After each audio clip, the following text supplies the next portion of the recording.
Morning students, मैं हूँ दीक्षा। आज हम स्टार्ट करने वाले हैं क्लास 12th का चैप्टर फर्स्ट, जीवों में जनन। तो जो जनन की क्रिया है, जिसे प्रजनन भी कहते हैं, इस क्रिया में क्या होता है, जीव अपने ही समान नए जीवों को उत्पन्न करता है और ये जो जीव हैं वो अपनी निरंतरता को बनाए रखते हैं। इसमें क्या होता है, जो पेरेंट्स जीव होता है, यानी कि जो पुरानी कोशिकाएं होती हैं, उसका जो डीएनए है या आनुवांशिक पदार्थ है, जैसे पौधों में आनुवांशिक पदार्थ क्या होता है, आरएनए, और जीव जंतुओं में डीएनए, तो उसका ट्रांसफ़र क्या होता है, एक पीढ़ी से दूसरी पीढ़ी में होता है। यही क्रिया क्या कहलाती है, प्रजनन, जिसे हम रिप्रोडक्शन भी कहते हैं। प्रजनन की क्रिया में जो संतान होती है उसमें क्या होता है, आनुवांशिक लक्षण कहाँ से आते हैं, उनके माता पिता से आते हैं। तो जो आनुवांशिक पदार्थ है उसका ट्रांसफ़र पीढ़ी दर पीढ़ी, एक पीढ़ी से अगली पीढ़ी से उसकी अगली पीढ़ी में चलती रहती है। तो प्रजनन की क्रिया क्या होती है, निरंतर चलती रहती है। तो चैप्टर फर्स्ट हम पढ़ने वाले हैं जीवों में जनन।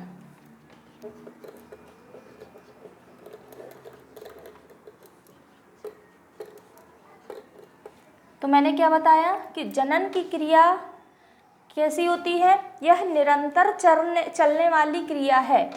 कैसी चलती है, निरंतर, और इसी के आधार पर ही जीवों में निरंतरता बनी रहती है। मतलब ये क्या करते हैं, एक जीव अपने ही समान नए जीवों को उत्पन्न करते हैं। इस क्रिया में क्या होता है, एक जीव अपने ही समान नए जीवों को उत्पन्न करता है। ये क्रिया क्या कहलाती है, प्रजनन या जनन क्रिया कहलाती है। आई बात समझ में कि अपने ही समान जीवों को उत्पन्न करने की क्रिया को क्या कहते हैं, जनन कहते हैं। तो ये इसकी डेफिनेशन हो गई। और जनन में होता क्या है, आनुवांशिक पदार्थ का स्थानांतरण एक पीढ़ी से दूसरी पीढ़ी में होता रहता है। आनुवांशिक पदार्थ मतलब कि डीएनए और आरएनए, आनुवांशिक पदार्थ का स्थानांतरण होता रहता है। किस क्रिया में, प्रजनन की क्रिया में। कहाँ पर होता है, एक पीढ़ी से दूसरी पीढ़ी में होता है। यानी कि ये जो क्रिया है वो पीढ़ी दर पीढ़ी हर जनरेशन के बाद ये चलती रहती है। क्लियर। तो जो प्रजनन की क्रिया है वो क्या सिर्फ जीवों में होती है, नहीं, जो प्रजनन की क्रिया है वो जीवों और पौधों, मतलब पौधे और जंतु दोनों में ही यह क्रिया पाई जाती है। पेड़ पौधों और जीव जंतुओं दोनों में ही क्या होती है, प्रजनन की क्रिया पाई जाती है। अब होता क्या है, जो पौधे और जंतु हैं इन दोनों में ही प्रजनन की क्रिया दो प्रकार से होती है। कौन कौन सी, फर्स्ट होती है अलैंगिक जनन, सेकंड होती है लैंगिक जनन। कितने प्रकार से होती है ये क्रिया, दो प्रकार से होती है। पहली होती है अलैंगिक जनन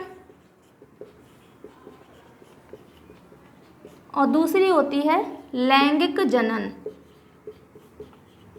कितने प्रकार की होती है जनन की क्रिया, मुख्य रूप से दो प्रकार से होती है, एसेक्सुअल रिप्रोडक्शन और सेक्सुअल रिप्रोडक्शन।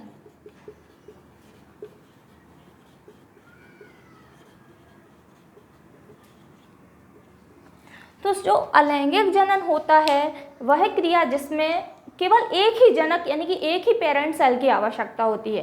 यानी क्या होता है, इसमें केवल एक ही जनक भाग लेता है और ये क्या करता है, अपने ही समान नए जीवों का निर्माण करता है।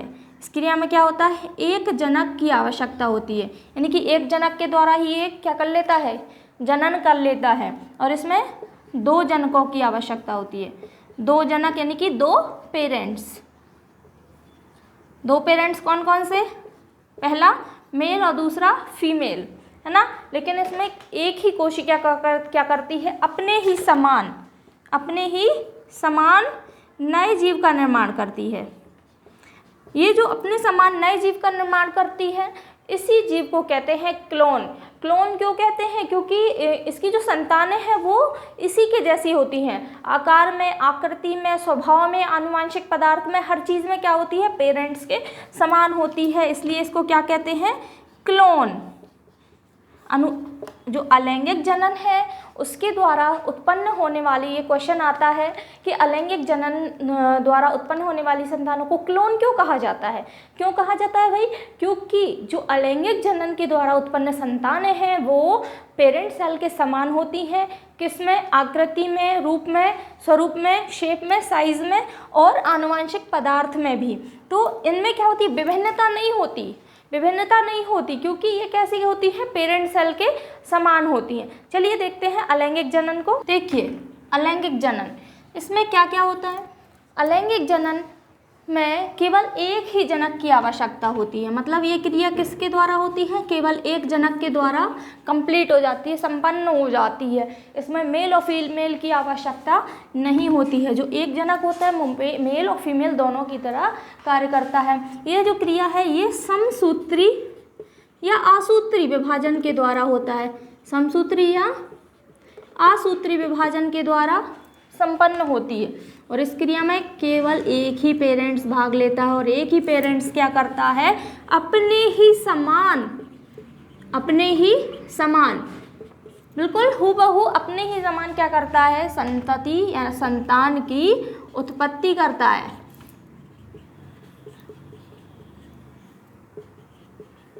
उत्पत्ति करता है या उत्पन्न करता है ना। और जो अलैंगिक जनन के द्वारा संतान उत्पन्न होती हैं उसे क्या कहा जाता है? क्लोन कहा जाता है। क्यों कहा जाता है क्लोन? क्लोन क्यों कहा जाता है भाई? क्योंकि जो अलैंगिक जनन के द्वारा संतान उत्पन्न होती हैं वो रूप, रंग, आकार, आकृति, स्वभाव और आनुवंशिक रूप से, इन सभी रूपों से क्या होती है? अपने पेरेंट सेल से मिलती जुलती है। ठीक है, आनुवंशिक रूप से समान होती हैं। किसके समान होती हैं? पेरेंट सेल के समान होती हैं, इसलिए इनको क्या कहते हैं? क्लोन कहा जाता है ना। ये क्वेश्चन एग्जाम में ज़रूर आता है कि अलैंगिक जनन के द्वारा जो संतान उत्पन्न होती है उन्हें क्लोन क्यों कहा जाता है, तो आप याद रखना। ठीक है, तो यही लाइन आपको लिखना है, क्योंकि जो अलैंगिक जनन में उत्पन्न संतान होती है वो रंग, रूप, आकार, आकृति, स्वभाव या आनुवंशिक रूप से क्या होती हैं? अपने पेरेंट सेल के समान होती हैं, है ना। इसलिए इसको क्या कहते हैं? क्लोन कहा जाता है। और जो अलैंगिक जनन की क्रिया वो किसके द्वारा होती है? समसूत्री या आसूत्री विभाजन के द्वारा होती है। अब इस क्रिया में होता क्या? विभिन्नता यानी वेरिएशन नहीं होगा। क्यों नहीं होगा? क्योंकि जो संतानें हैं वो हूबहू अपने पेरेंट सेल के जैसी होती हैं, इसलिए ये सारी एक जैसी दिखाई देती है, इसलिए इसमें वेरिएशन नहीं दिखाई देता, यानी कि इसमें विभिन्नता क्या होती है? नहीं पाई जाती है। तो अगला पॉइंट अलैंगिक जनन के बारे में क्या होगा? विभिन्नता नहीं पाई जाती है। जो अलैंगिक जनन है वो कितने प्रकार से होती है? अलैंगिक जनन के प्रकार हम देखेंगे। अलैंगिक जनन के प्रकार, अलैंगिक जनन की जो क्रिया होती है वो किस किस प्रकार से होती है? पहला जो प्रकार है वो है विखंडन। क्या है? विखंडन। अभी हम इसे डिटेल में देखेंगे। सेकंड आता है मुकुलन, बडिंग। विखंडन जो है वो दो प्रकार से होता है, द्विविखंडन और बहुविखंडन। द्विविखंडन और बहुविखंडन। सेकंड क्या है? मुकुलन यानी कि बडिंग। नेक्स्ट आता है प्लाज्मोटॉमी।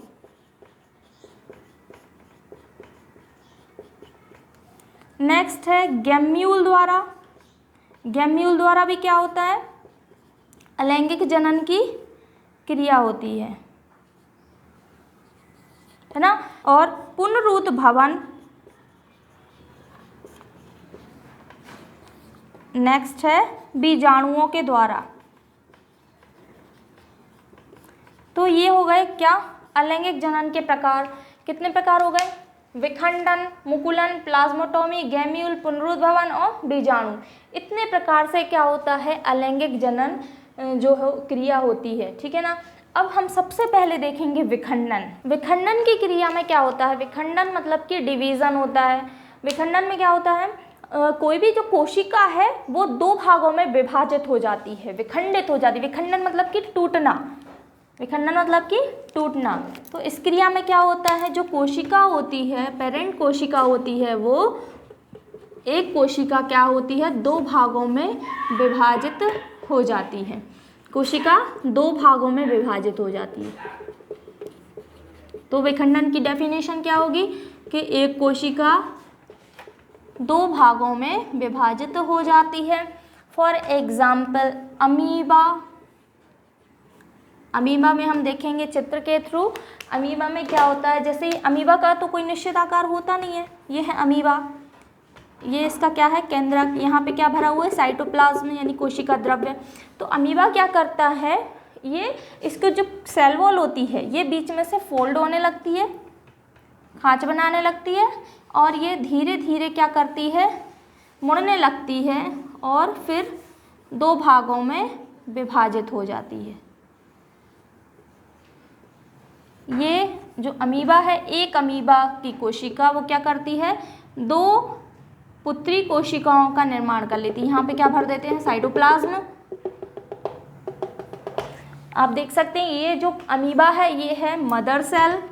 ये क्या है? मदर सेल यानी कि मातृ कोशिका। और ये है डॉटर सेल। ये दोनों क्या हैं? Daughter cells. ये और ये दोनों ही डॉटर सेल हैं। अब अमीबा क्या करता है? एक कोशिका रहती है, इसमें बीच में न्यूक्लियस रहता है, ये बीच में से फोल्ड होने लगता है और धीरे धीरे क्या करता है? दो भागों में विभाजित हो जाता है। इसका केंद्रक और कोशिका द्रव्य भी क्या होता है? दो भागों में विभाजित हो जाता है। यानी कि एक ही जनक के द्वारा क्या होती हैं? डॉटर सेल, यानी कि उसकी संतान की उत्पत्ति हो रही है। ये जो संतान है वो कैसी है? जनक के समान है, इसलिए इसको क्या कहा जाता है? क्लोन्स कहा जाता है। अब इसमें क्या होता है? एक ही कोशिका के द्वारा दो सेल्स का यानी दो डॉटर सेल्स का निर्माण हो रहा है, इसलिए ये क्या है? अलैंगिक जनन, क्योंकि इसमें एक ही जनक के द्वारा, इसमें दो जनकों की आवश्यकता नहीं होती और इसमें वेरिएशन भी नहीं होता। अब तो आपको अलैंगिक जनन की डेफिनेशन क्लियर हो गई होगी। तो पहला हमने क्या देखा? विखंडन के द्वारा। विखंडन किस में होता है? अमीबा में। अमीबा में विखंडन के द्वारा अलैंगिक प्रजनन होता है। सेकंड हम देखेंगे मुकुलन, जिसे बडिंग भी कहते हैं। मुकुलन को ही क्या कहते हैं? बडिंग कहते हैं। ये जो मुकुलन की क्रिया है ये मुख्य रूप से पाई जाती है हाइड्रा में। किसमें? हाइड्रा में। ये जो चित्र है ये किसका है? हाइड्रा का।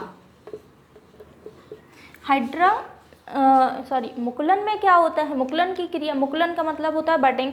इस क्रिया में जो जीव होता है उसके शरीर पे सबसे पहले एक छोटा सा उभार बनता है। फिर ये उभार धीरे धीरे क्या करता है? वृद्धि करता है और फिर क्या होता है? वृद्धि करके अंत में ये पेरेंट सेल से क्या हो जाता है? अलग हो जाता है और एक नए जीव शरीर का निर्माण कर लेता है। तो इसमें सबसे पहले क्या होता है? एक उभार बनता है, एक उभार का निर्माण होता है। किसमें? बडिंग में यानी मुकुलन में। मुकुलन जो क्रिया किसमें होती है? हाइड्रा में।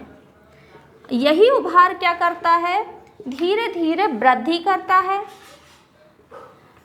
और फिर जब इसका संपूर्ण निर्माण हो जाता है तो ये क्या करता है?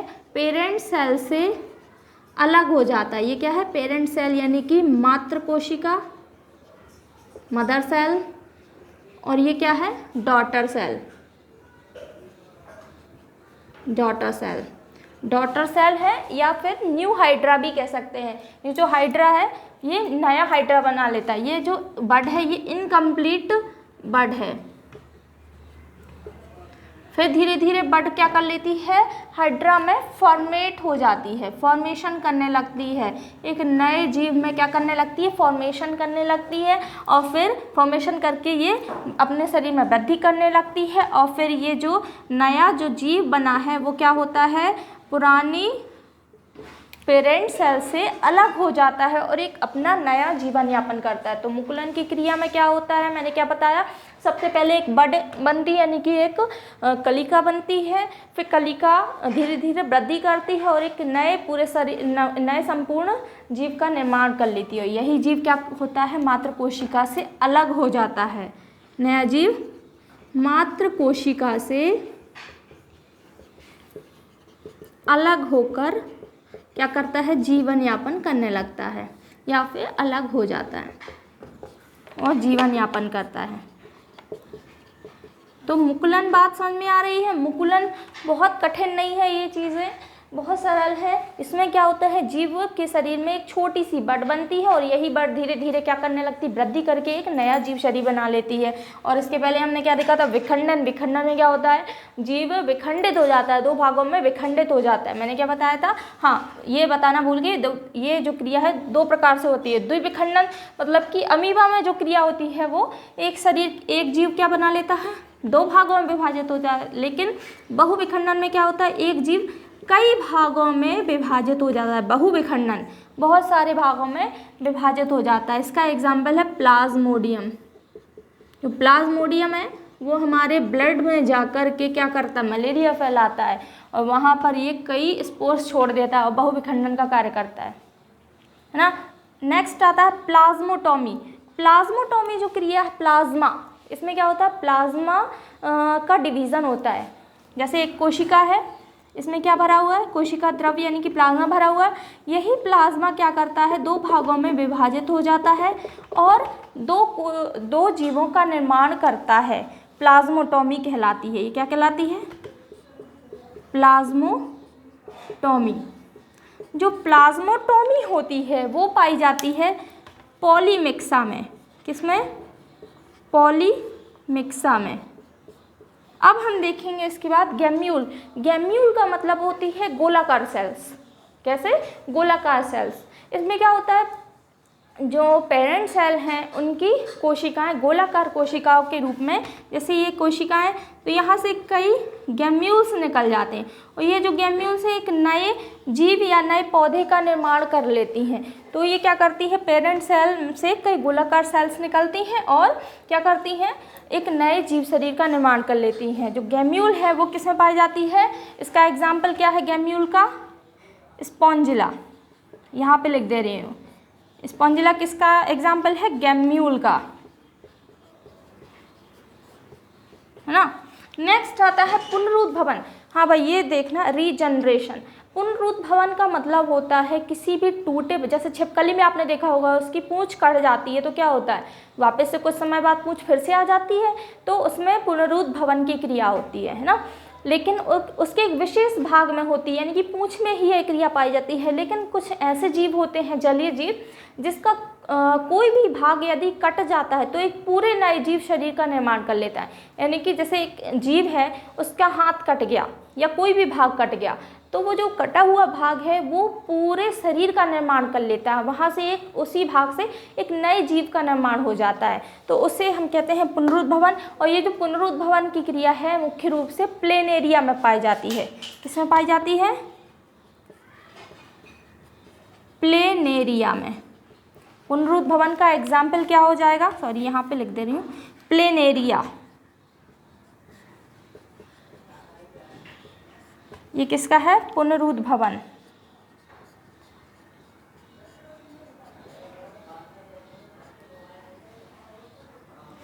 लास्ट है हमारा बीजाणुओं के द्वारा। तो जो बीजाणु हैं, बीजाणु मतलब कि छोटे छोटे से स्पोर्स, तो बीजाणु में क्या होता है, जो जीव होती है, पेरेंट सेल होती है, वो क्या करती है, कई बीजाणुओं का निर्माण करती है और यही बीजाणु एक नए जीव शरीर का निर्माण कर लेती हैं। क्लियर। तो ये क्या हो गई, बीजाणुओं के द्वारा। बीजाणुओं का जो एग्जाम्पल है बीजाणुओं के द्वारा अलैंगिक जनन का, उसका एग्जाम्पल है राइजोपस। राइजोपस एक प्लांट है जिसमें क्या होते हैं, कई स्पोर्स बनते हैं और यही स्पोर्स एक नए पौधे का निर्माण कर लेते हैं। तो ये हमारा हो गया अलैंगिक जनन। इसके बाद हम अगले लेक्चर में देखेंगे डिटेल में लैंगिक जनन। जो भी स्टूडेंट्स हमारे चैनल में नए आए हैं तो वो इस चैनल को सब्सक्राइब ज़रूर करें, क्योंकि जो भी नए नए वीडियो हैं वो आप तक पहुंच सके। और इस वीडियो को लाइक कीजिए, शेयर कीजिए। जितने भी 12th बायोलॉजी के स्टूडेंट्स हैं आसपास, उनको ये वीडियो ज़रूर पहुंचाएं। Thank you.